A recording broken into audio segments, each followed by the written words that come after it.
ta'e wanta hunda duraayyuu obboleettii keenya uumas gochuu hin dandeenyu ergaa nuti biyyatti galfachuu qofaadha wanti nurraa eeggamu waaqayyo mooyyuu gumaashii haa baasu nuti baasuu hin dandeenyu wanni goonis hin jirru jechuudha. Garuu wanti gaafii keessa kiyyatti natti ta'e dhugaa waaqayyo gasteerra nagalchuu didanii wanti keessa kiyya akka gaafii bakka gaafii guddaa tokko natti ta'e maal akka ta'e beektanii uummata tokko ergaa jarri kun abbaa manaa fi haadha manaa ta'aniiru akka gaabichaattiyyuu wannoo deemanii too'in waliin dubbatanii jiranii jedhan akka dubbatanitti. Garuu jarri kun maaliif bakkee taa'an? Maaliif isheen mana jaazaa biraa mana abdii san teechee abbaan manaa immoo nama biraati bakkee biraa ta'a? Kanatu na gubeen immoo.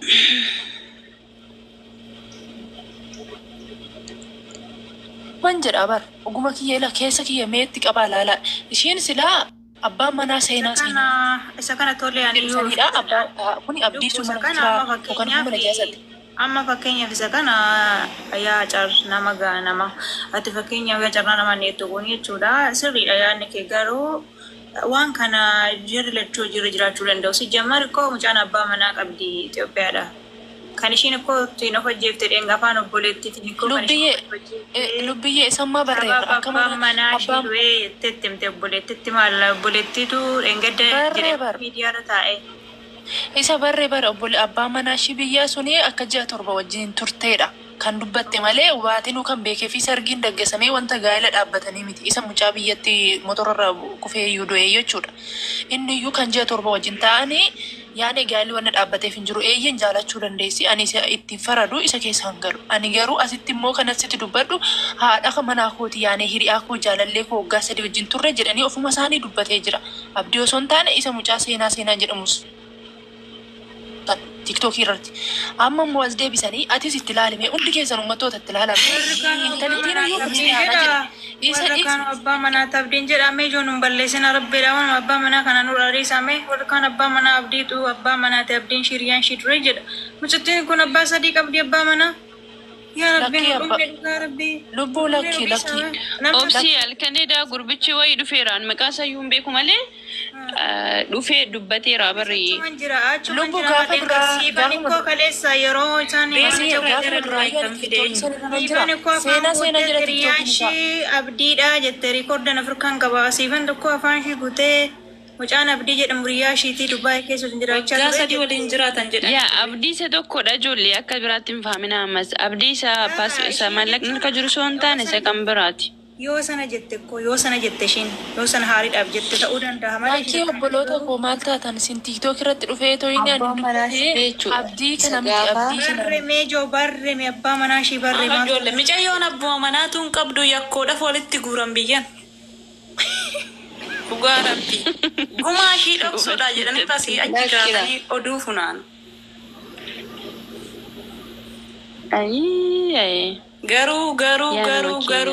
Garuu warri gumaa ishee dhoksitan gaaf tokko dhiigni obboleettii keenyaa sun kun isin qaba akka lola itti nafu. Yoo har'aaf sinitti fakkaateyyuu dhala keessaniif karaa taa'a. Argineerra warra ragaa soban kana durallee carraasa. Ammas kan jedhe ila ani kan hin jedhe amma ijoollee ishii police stationii deemtee imbaasii deemtee mana obsaa xireenfa mucayyoo argitee akkasii mini amma madaamittiin ishee mucaan ishee biratti duute sana namni baasuu danda'ame baasu. Insoban micoo si jamar mana madaamitti deemudha. Utuu mana madaamitti duute mee boletti utuu mana madaamitti duute poolisiin otoo viidiyoo waraabin otoo footoon kaasin reenfa ishee gadi hin buusa. Poolisiin hin baasu akkas hin goone. Osoo akkas hin goone moobaayilli isheellee poolisiitu fuudha malee eenyu harka galeeti barreeffama sanatti sana irratti barreessanii poosti godha fuula feesbuukii ishiitiin poolisiitu akkas godhe isa sana. Barreeffama san dubbistanii ta'e yaa'ummaadha miti. Barreeffama yaa'ummaa jedhu ummaa immoo shawaan keenya kana fayyadamaa mee ilaala. Fayyadamu. Shawaan kana duras fayyadamee hin beeku ani dhagahee hin beeku barreeffama sana achumarraa hin arge ummaan kan jedhu iyyuu. Dubbiyyee ummaan jedhu barreeffamni achi baddaatti gadi gadhiifamee yeroo tokko hundumaa ani lakki ijoollee ummaa jedhama ummaan koo haadha fi abbaa jechuu barbaadeetu koo jechi sun ummaan jechuun haadha koo jechuu barbaadeeti. Ganama ijoolleen arsii mana keessatti immoo haadhoo koo harmee koo Qoome tartiibaan sobna qoome horeen lollo. Amma fakkeenyaaf shawaan keenya. በኢየሱስ Qoha akkatu taraa sobna. Taraa si kennu kosh taraa si kennaa se. ani kanan jedhu kan gaafii natti ta'e jechuudha. Abbaan manaa isheeti 99 kilo barreessa. Mucayyoon abbaa manaa iyyuu hin qabdu jalqabumaayyuu. Utuu abbaa manaa qabaatte tokko seeraan as ba'ee dubbata ture. Dubbate bara abbaan manaa mucaan maal taate tokkoon du'ee tokko dubbate mucaan maal taate kun Lama qabdi abbaan manaa. lama qabdee Lakkii tokko biyyaati kaa inni biyyaa Eenyu gurgure?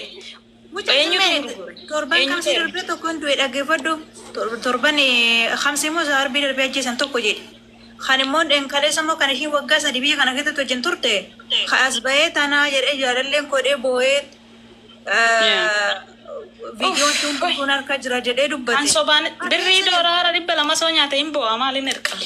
Goyoobse gaafiin qabas gubbaarratti kan abbaadha jedhee dheengada dhufee mucaan kooreen rumni toonee rummi biyyaa baati dibaate waggaa 7 kan jedhee dubbatan abbaa miti inni. Abbaadha kaleessa mana siifaniitti dubbisaa turre nuuyyuu viidiyoo isaatu hin jiru.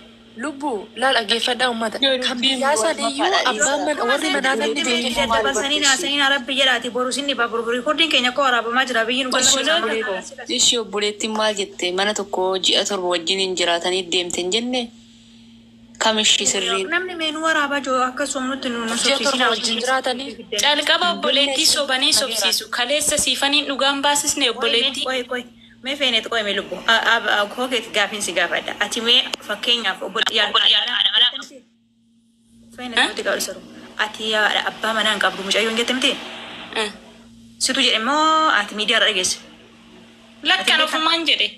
bakka gaufii keetiin jedhiin kan waanuma dhageesse Sababni nani jedhee fi sunis an abbaa manaa jedhe sunis abbaa manaa qabdi jedhe ni fakkeessanii jedhee tan jedhe. Dhaggeeffadhu riikoordiin waraabamee jira namni riikoordiin waraabne hin jiru mucaan dheengadda gaafa jalqaba miidiyaa irratti mana siifinittis mana habdiittis gaafa jalqaba kaasanii dubbatani mucaan abbaa manaa dheengadda yoo dhokate abbaa manaa maal oskitu jennee nuti hiyyaa turre dhaggeeffadhu mucaan waggaa kan ji'a 7 wajjin turte Itoophiyaa ta'uu qabdu kun waggaa amma kana wajjin turanii obboleessi dhirsaa footoo tirgee jedhee kaleessa mucaan afaan guutee dubbate obboleettiin immoo akkammoo waliin dhoofne obboleettiin ishiitu immoo ji'a 7 wajjin teesseetti mucaan hiriyaa qabdi durumaan otoo kaleessa hin jenne baqqeen gadda hin jenne ishiin duraaniyyuu jette la osoo saadhanaa isa du'aa dawwattu ton ta'in isa duraaniyyuu tun numkaanuu isa dhamnaan hin jiraadhu jechaa turte sadheen gaddaas immoo ofin ajjeesanaan jetteetu arraba shirraa Obboleettiin hin sobdi mijoo kaleessa dhugaa baasteerti ko.